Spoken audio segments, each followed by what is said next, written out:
सादर आमंत्रित करती हूँ महासचिव ऑल इंडिया SC/ST रेल कर्मचारी एसोसिएशन श्री अशोक कुमार जी को।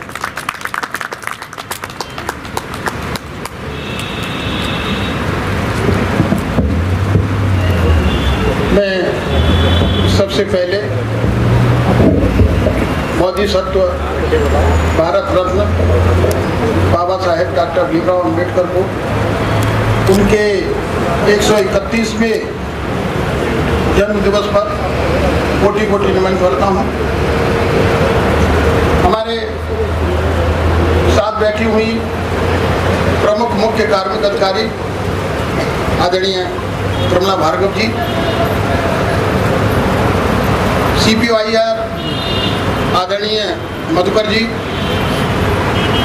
ट्रेड यूनियन के NRMU के प्रेसिडेंट भाई SK त्यागी जी, URMU के general secretary Shri BC Sharma ji, OBC के महासचिव श्री SK यादव जी, उपस्थित सभी भाइयों और बहनों और खास करके जो मंच संचालन कर रही हैं, मैं आपको भी नमन और प्रणाम करता हूं कि आपने बाबा साहब डॉक्टर भीमराव अंबेडकर ने जो कहा था कि किसी समाज की स्थिति का आकलन उस समाज में रह रही महिलाओं से किया जा सकता है। तो आज मुझे महसूस हुआ कि आपने बाबा साहब को पढ़ा है।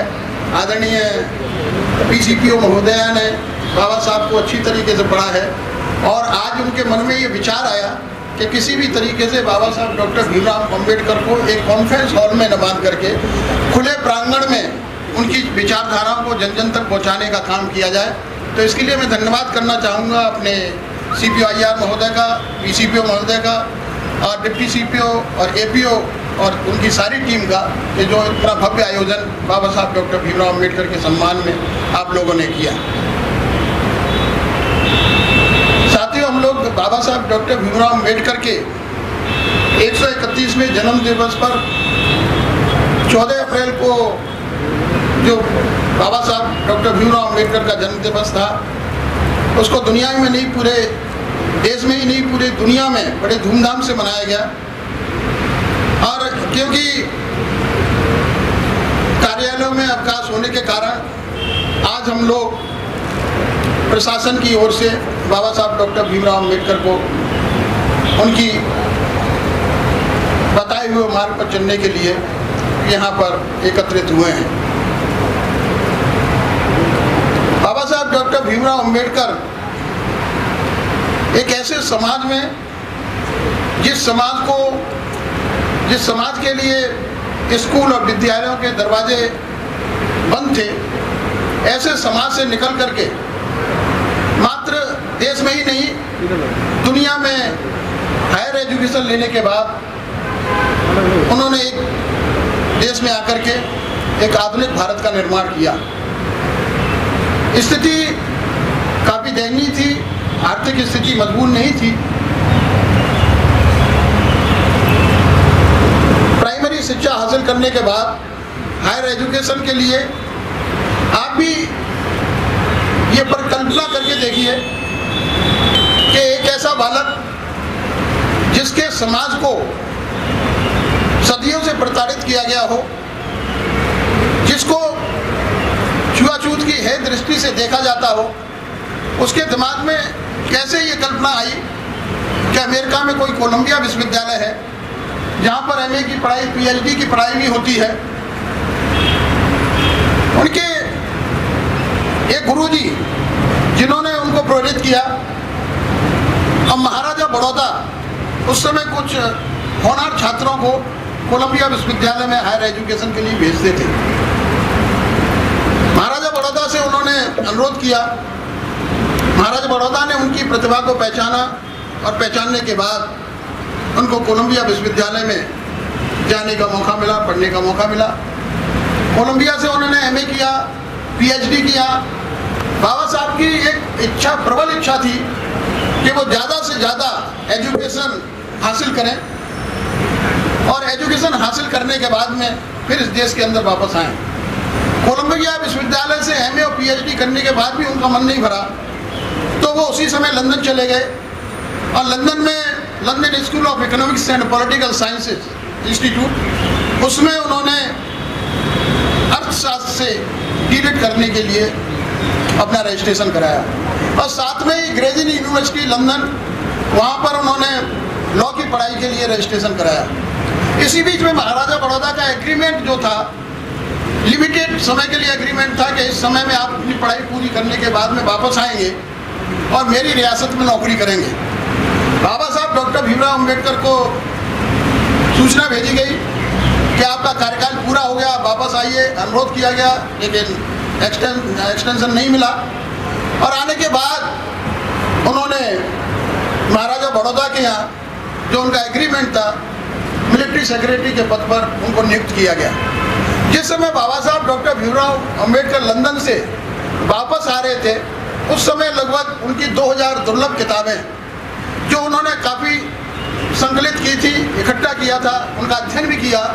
और वो जो पानी का जहाज होता है उसमें उन्होंने उसको लोड कराया और एक बीमा करा दिया उन किताबों का। और बाबा साहब डॉक्टर भीमराव अंबेडकर दूसरे जहाज में पानी के में आए। जब वो जहाज आने लगा जिसमें बाबा साहब डॉक्टर भीमराव अंबेडकर की किताबें थी, वो पानी में डूब गया। देश में बड़ी हाहाकार मची, लोगों में असंतोष, लोगों में मतलब शोक पैदा हो गया कि क्या बाबा साहब के साथ कोई दुर्घटना तो नहीं हो गई। लेकिन बाबा साहब से संपर्क करने के बाद मालूम पड़ा कि बाबा साहब किसी दूसरे जहाज से वापस आ रहे हैं, तो लोगों में खुशी की लहर दौड़ गई। और बाबा साहब जब मुंबई में आए तो उनको इकरार के हिसाब से महाराजा बड़ौदा के यहाँ जाना चाहिए था, लेकिन आर्थिक तंगी होने के कारण किराए तक के पैसे नहीं थे। लेकिन जब कभी कोई कुदरत भी साथ देती है तो बाबा साहब डॉक्टर भीमराव अंबेडकर ने जो किताबों का बीमा कराया था, उनको मात्र 600 रुपये मिले थे, जिसमें से उन्होंने अपने परिवार को देके गए और बड़ौदा के लिए वो रवाना हो गए। उन्होंने सोचा था कि किसी भी तरीके से मैं इतनी हायर एजुकेशन लेके आया हूँ, मुझे सेक्रेटरी के पद पर नियुक्त किया गया है, मुझे सम्मान मिलेगा, लोग मेरा आदर करेंगे। लेकिन इसके विपरीत था, उनको महाराजा बड़ौदा की रियासत में रहने के लिए मकान भी नहीं मिला। उनको बड़े हीन भावना से देखा गया उनकी कार्यस्थल पर। तो बाबा साहब रुष्ट होकर के और बाबा साहब ने नौकरी छोड़ दी। महाराजा बड़ौदा को पुनः अनुरोध किया कि मैं ये नौकरी नहीं कर पाऊंगा, क्योंकि मेरे साथ जो अमानवीय व्यवहार हो रहा है वो मेरे पूरे समाज के साथ सदियों से होता चला आ रहा है। मैंने ये सोचा था कि आपकी छात्रवृत्ति के आधार पर मैं हायर एजुकेशन लेके आऊँगा, मुझे यहाँ सम्मान मिलेगा और मैं कुछ आपकी रियासत में आर्थिक जो विषय हैं उनमें आपकी मदद कर पाऊंगा। लेकिन ऐसा मेरे साथ नहीं हुआ, मैं अब नौकरी नहीं कर पाऊंगा। बाबा साहब डॉक्टर भीमराव अंबेडकर सामाजिक कार्य में लग गए। उन्होंने पुनः अपनी पढ़ाई पूरी करने के लिए अनुरोध किया महाराजा बड़ौदा से और उनको अनुमति मिली, वो पुनः लंदन चले गए। इतनी एजुकेशन लेने के बाद, जैसे कि मेरे पूर्व वक्ता ने बताया कि बाबा साहब डॉक्टर भीमराव अंबेडकर ने कठिन मेहनत, कठोर परिश्रम करने के बाद 32 डिग्रियां हासिल की और 9 भाषाओं का उनको ज्ञान था। और इसी आधार पर जब इस देश के अंदर संविधान निर्मात्री सभा का गठन हुआ तो ये जिम्मेदारी बाबा साहब डॉक्टर भीमराव अंबेडकर को दी गई। उनको ड्राफ्टिंग कमेटी का चेयरमैन बनाया गया और जैसा कि बोला कि उस कमेटी में मात्र 7 सदस्य थे। कोई विदेश में रहने के कारण सहयोग नहीं कर पाया, कोई बीमारी के कारण सहयोग नहीं कर पाया और कोई उनका देहांत हो गया। इसलिए मात्र बाबा साहब डॉक्टर भीमराव अंबेडकर ने इस संविधान का निर्माण 2 साल 11 महीने 18 दिन में किया। ये बाबा साहब अकेले डॉक्टर अंबेडकर ने किया। और जब संविधान सभा में बाबा साहब डॉक्टर भीमराव अंबेडकर ने संविधान को सौंपा और सौंपते समय उन्होंने कहा था कि मैं आज इस संविधान को संविधान सभा को सौंप रहा हूँ। आज हम लोग राजनीतिक रूप से बराबरी का दर्जा हासिल कर पाए हैं, लेकिन सामाजिक रूप से आज भी हम पिछड़े हुए हैं। और उस संविधान में अगर आप प्रिएम्बल पढ़ेंगे तो सबसे पहले बाबा साहब डॉक्टर भीमराव अंबेडकर ने लिखा, उन्होंने लिखा we the people of India. उन्होंने हम भारत के लोग, उन्होंने कभी भी मैं या किसी एक जाति के लिए वो संविधान की रचना नहीं की थी, किसी एक व्यक्ति के लिए संविधान की रचना नहीं की थी, उन्होंने सर्व समाज के लिए संविधान की रचना की थी। ये बात अलग है कि बाबा साहब डॉक्टर भीमराव अम्बेडकर को एक दायरे में बांधने का प्रयास किया जाता है। बाबा साहब डॉक्टर भीमराव अम्बेडकर को दलित होने के नाते, अछूत होने के नाते ये प्रयास किया जाता है कि ये तो अछूतों के नेता हैं, ये दलितों के नेता हैं। लेकिन हमारे माननीय त्यागी जी ने जो यहाँ पर जो विश्लेषण किया है और जो विस्तार से बताया है, मैं भी ये बताना चाहूँगा कि बाबा साहब डॉक्टर भीमराव अम्बेडकर ने जो संविधान की जो रचना की थी, वो इतना खूबसूरत संविधान, जो मतलब इतना बड़ा लिखित संविधान, ये बाबा साहब डॉक्टर भीमराव अम्बेडकर ने उसमें हर वर्ग, हर क्षेत्र, हर भाषा और सबको उसमें जगह दी। आज जो हमारी बहनें बैठी हुई हैं, अभी ये चर्चा भी चली थी, मैं इसीलिए धन्यवाद देना चाह रहा था कि इन्होंने बाबा साहब डॉक्टर भीमराव अम्बेडकर को पढ़ा है। हिंदू कोड बिल की जो प्रस्तावना बाबा साहब डॉक्टर भीमराव अम्बेडकर ने की, जब वो बाबा साहब डॉक्टर भीमराव अम्बेडकर को पहला कानून मंत्री बनाया गया था, क्योंकि कांग्रेस की सरकार थी, पंडित जवाहरलाल नेहरू ने उनको विरोधी होने के बावजूद भी दो ऐसे व्यक्ति थे जिनको विरोध में होने के बावजूद भी मंत्रिपरिषद में अपनी जगह दी। डॉक्टर अम्बेडकर को कानून मंत्री बनाया गया और श्यामा प्रसाद मुखर्जी को भी, जिन्होंने जनसंघ की स्थापना की, उनको भी मंत्रालय में जगह दी। बाबा साहब डॉक्टर भीमराव अम्बेडकर को जिस क्षेत्र में भी मौका मिला, उन्होंने अपनी प्रतिभा दिखा करके उसमें सफलता हासिल की। जब हिंदू कोड बिल की प्रस्तावना बाबा साहब डॉक्टर भीमराव अम्बेडकर ने की, उस समय इस देश के अंदर महिलाओं को कोई अधिकार नहीं था, न तो समान शिक्षा थी, वो एजुकेशन भी नहीं ले सकती थी, पिता की संपत्ति में उनका कोई अधिकार नहीं था, पति की मृत्यु के बाद वो पुनर्विवाह नहीं कर सकती थी, अगर कोई पत्नी या कोई महिला विवाह न करते हुए बच्चा गोद लेना चाहे तो बच्चा गोद नहीं ले सकती थी। ये बहुत सारी विडंबनाएं हमारे समाज में थी, लेकिन बाबा साहब डॉक्टर भीमराव अम्बेडकर ने हिंदू कोड बिल की प्रस्तावना की और हिंदू कोड बिल में वो सारे अधिकार महिलाओं को दिए, चाहे वो तलाक का अधिकार हो, चाहे वो पुनर्विवाह का अधिकार हो, चाहे वो बच्चा गोद लेने का अधिकार हो, चाहे पैतृक संपत्ति में अधिकार हो। ये बाबा साहब डॉक्टर भीमराव अम्बेडकर ने प्रस्तावना की थी, लेकिन वो हिंदू कोड बिल बाबा साहब के रहते हुए पास नहीं हो पाया। बाबा साहब ने दुखी होकर के मंत्रिपरिषद से इस्तीफा दे दिया और ये बाबा साहब की सोच थी, बाबा साहब का मेहनत थी कि वही बिल 4 भागों में विभाजित हुआ, चाहे वो हिंदू मैरिज एक्ट हो, चाहे वो डाइवोर्स एक्ट हो, ये 4 भागों में विभाजित होकर जो बाबा साहब ने उसको बनाया था वो पास हुआ। दोस्तों, बाबा साहब डॉक्टर भीमराव अम्बेडकर के बारे में बहुत सारी ऐसी चीज़ें हैं जो बताना यहाँ पर, क्योंकि समय, महाप्रबंधक महोदय को भी मैं धन्यवाद देना चाहूँगा, दुर्घटना के कारण वो दुर्घटना स्थल पर गए हैं, उनका भी एक बहुत बड़ा मतलब आशीर्वाद कहूँ मैं या सहयोग कहूँ कि इस कार्यक्रम को आयोजित करने में जो महाप्रबंधक महोदय ने जो अपनी अहम भूमिका निभाई है, उन्होंने जो अपनी संस्कृति प्रस्तुत की है, इसके लिए वो धन्यवाद के पात्र हैं।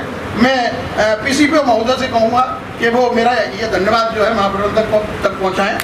तो जब बाबा साहब डॉक्टर भीमराव अम्बेडकर को स्वतंत्रता से पहले जब वायसराय की काउंसिल में लेबर सदस्य बनाया गया था, जिसको लेबर मिनिस्टर कहते हैं आज की डेट में, तो उन्होंने बहुत सारी जो नीति हैं वो मजदूरों के लिए, किसानों के लिए और बहुत सारे जो कर्मचारी हैं उनके लिए नीति बनाई। आज जो मेरे पूर्व वक्ताओं ने कहा कि हड़ताल का अधिकार ये बाबा साहब डॉक्टर भीमराव अम्बेडकर ने दिया था, ट्रेड यूनियन एक्ट ये बाबा साहब डॉक्टर भीमराव अम्बेडकर की पलकनाम थी, और जो आज participation of railway employee in the management ये बाबा साहब डॉक्टर भीमराव अम्बेडकर उस समय बोला करते थे कि जब तक मजदूरों की प्रबंधन में भागीदारी नहीं होगी तब तक मजदूर सशक्त नहीं होगा। तो मजदूरी जो मजदूरों की प्रबंधन में भागीदारी है, ये बाबा साहब डॉक्टर भीमराव अम्बेडकर की कल्पना है।